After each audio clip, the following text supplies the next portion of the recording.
Very good morning to all of you. I once again welcome you all to this current lecture. As we know that in our last lecture we completed one important point from the chapter that is called as the statement for the phase rule.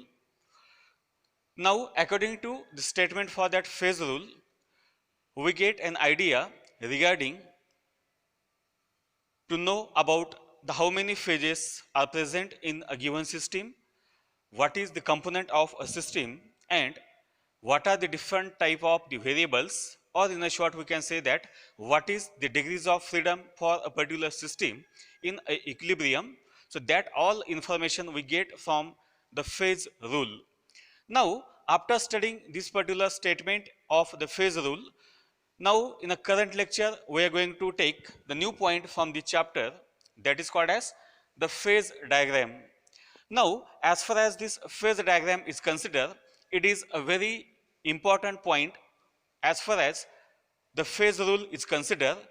So, if we want to study completely the phase rule, we have to take the help of one diagram, and that diagram is nothing but the phase diagram.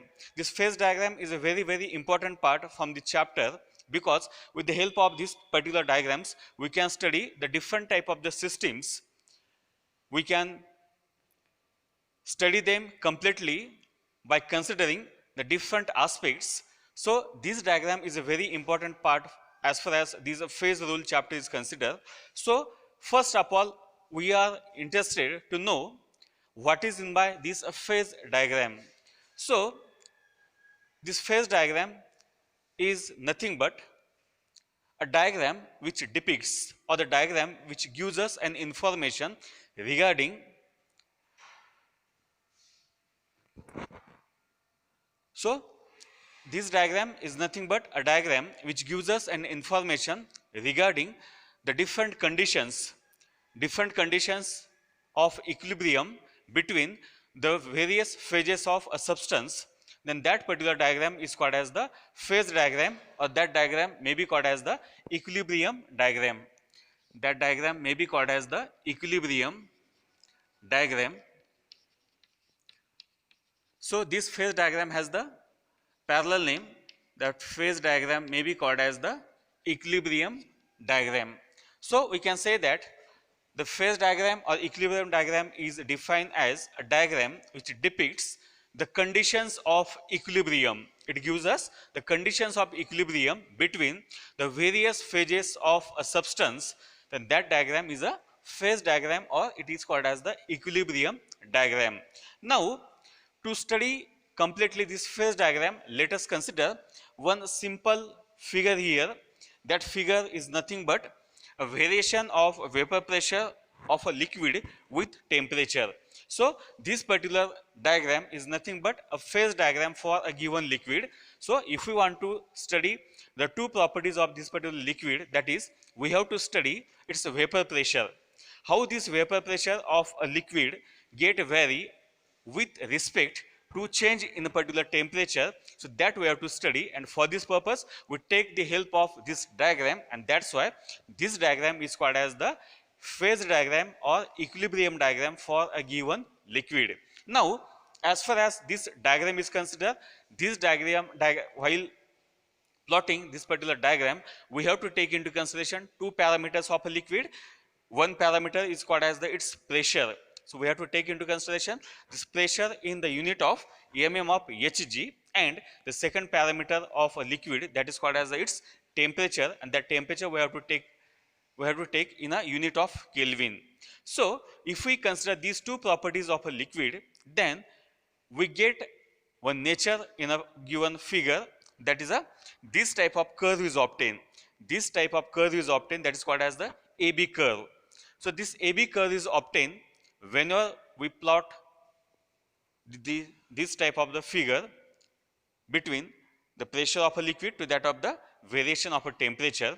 So in this diagram, two type of the different phases of a given liquid is present.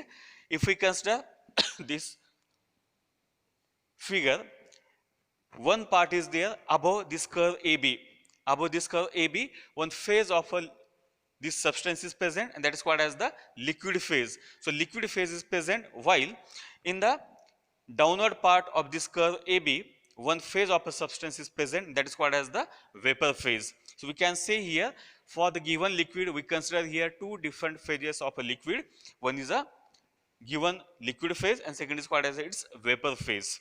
Now what happens whenever such a type of the phase diagrams are to be considered, we have to consider it one by one. Suppose if we consider firstly the above part of this curve AB, in this case what happens, above this curve AB only one phase is considered, and that is called as the liquid phase. So whenever only one phase, that is a liquid phase, is present, so we can say that at this portion of this phase diagram the phases is equal to 1.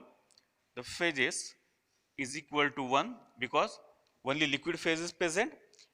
Secondly, we consider this system or this liquid as a one component system, suppose. So this C is equal to 1, its phase is equal to 1 and C is equal to 1. So by using this, if we calculate here its degrees of freedom, so it is equal to C minus P plus 2. It is a F is equal to C minus P plus 2. If we substitute the values, we get here F is equal to 1 minus 1 plus 2. So if we solve this simple equation, we get here F is equal to 2. So we can say here, whenever we consider the region above this curve AB, in this region only liquid phase is present, and for this such a type of the liquid phase, if we calculate its degrees of freedom, it is equal to 2, and that's why the system which is present above this curve AB is called as the bivariant system. It is a bivariant system. Why it is a bivariant system? Because the value of F comes out to be 2, and if the system is a bivariant, so we can say that if we want to describe completely a system above the curve AB, two variables must be required. One variable is its pressure and second variable is its temperature. At that time only we can describe it completely above the curve AB. So this is a first important part present in this particular phase diagram. After this, now we are interested to study the second region from this phase diagram, that is the region below curve AB. This downward region we have to study now. So as far as this downward region is considered, in this region one phase of a substance is present, and that is called as its vapor phase. So vapor phase is present. Now as this only one phase is present, we can say that in this case also its phases is equal to 1, that is a P is equal to 1, again C is equal to 1, and so you can say that in this case also F comes out to be 2. So again in this case also the system is called as the bivariant system. So below the curve AB the region is present which is having a system that is a bivariant system. So again we can say that in this system also we require the two variables, that is the pressure as well as temperature, in order to describe it completely. So these are the two different regions just we studied with the help of such a type of the degrees of freedom. Now after that, suppose if we want to study one equilibrium, now at which point this equilibrium is present. So now in a third case we consider here the curve AB. This curve AB we have to consider now. As this curve AB is considered, so on this curve AB what happens, the two phases are to be in an equilibrium with each other. Along the surface AB, two phases are to be in an equilibrium, that is called as the liquid phase is in equilibrium with the vapor phase. So this type of equilibrium is present. This liquid phase of a substance is in equilibrium with its vapor phase. Liquid phase is in equilibrium with a vapor phase, and that's why for such a type of the system, if we want to calculate its degrees of freedom, then how to calculate it? So for this purpose, suppose if you consider here y point, suppose this is a point present along the curve AB. So at this point we can say that one equilibrium is present between the liquid phase to that of the vapor phase. Now at this point y, if we want to calculate the degrees of freedom, so we can calculate it as its phases Now how many phases are there? Just we stated here, two phases are in equilibrium. That's why we take here P is equal to 2, again C is equal to 1. Now if we substitute the values of this pressure and component in a given phase rule equation, then F is equal to, component is equal to 1, phases is equal to 2, and it is a plus 2. So F comes out to be equal to 1. That's why this type of system in which F is equal to 1 is called as the monovariant system. It is a monovariant system, and that's why you can say that if we want to study completely a particular point along the curve AB, or suppose a given point Y, then at that situation we require either one of the variable, either a temperature is required or either the pressure is required, and that's why this type of the system is called as the monovariant system. And this is the difference between the first two region, that is the region above curve AB, the region below curve AB.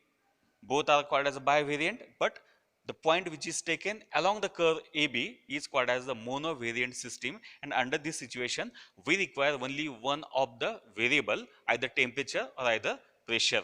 So this is a third factor which we studied from this phase diagram. Now after that, in the fourth case or in the fourth step, suppose if we consider such a type of the different points in this given phase diagram from point Z to the point X, or we can say that from X, Y and Z.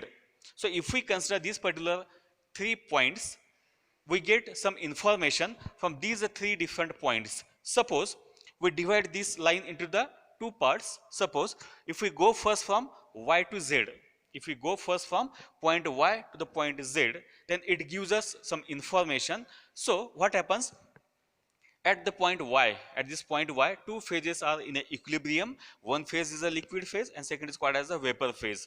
But just if we go from this Y point to the Z point, if we go just from this Y point towards this Z point, keeping temperature constant, temperature remains constant, just we change one parameter or one variable of the system, and that is called as a pressure. Then what happens? If we increase the pressure from this point Y towards this point Z, then what happens? Gradually this vapor from this system get condensed. Vapor present in a system get condensed, and as we know that as the pressure increases, the condensation phenomena can be takes place. Then there is a conversion can be takes place from this vapor phase of a system into the liquid phase, and that's why we can say that gradually while going from Y towards this Z, temperature remains constant. Gradually there is an increase in the pressure, the condensation phenomena can be takes place, and at the point Z, what happens?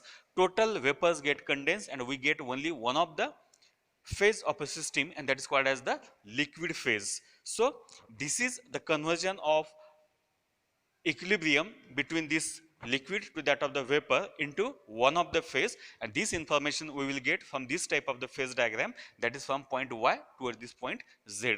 So this is the next information we get from this type of the phase diagram. And at the last, suppose we go from now from point Y towards this point X. This is in a reverse way we have to study this conversion.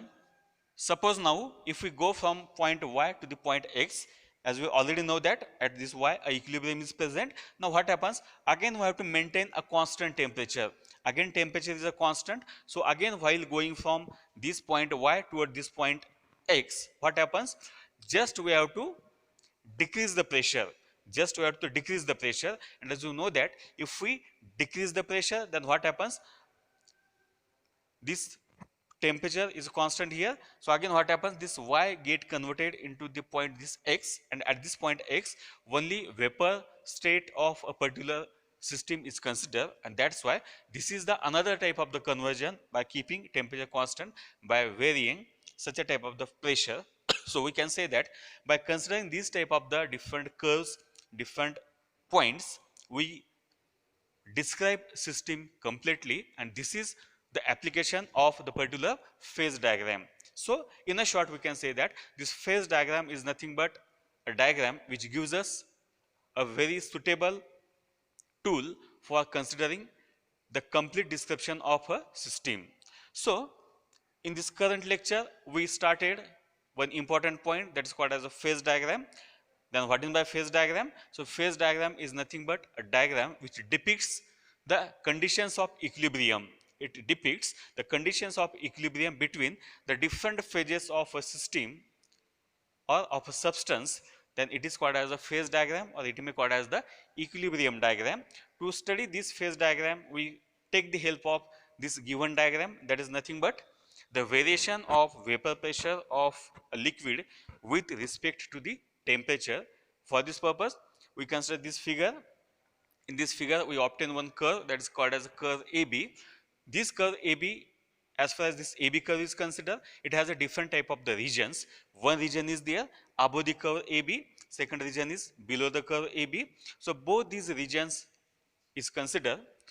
We can find their respective degrees of freedom. So above the region and below the region of this curve AB, the degrees of freedom obtained is equal to 2, and that's how we can say that at this situation the system is called as the bivariant system. We require the two type of the variables, while if we consider here the region that is a curve AB, at this curve AB only one of the variable is required as its f is comes out to be equal to 1. So at this point the degrees of freedom is equal to 1. So that system is called as the monovariant system. And at the last part, we studied here the three different points x, y and z. While going from y to z, temperature is constant, just we increase the pressure. Then what happens? Vapor get converted into the liquid by the condensation phenomena. On the another way, if we go from point y to the x, the pressure get decreased, and that's why this vapor phase is obtained. And at this situation, what happens? We can study completely the given system. So this phase diagram is a very important part as far as the different systems of a substance is considered. Now what is the application of this particular phase diagram? So that we have to study in a upcoming lecture. So with this I stop here. Thank you so much.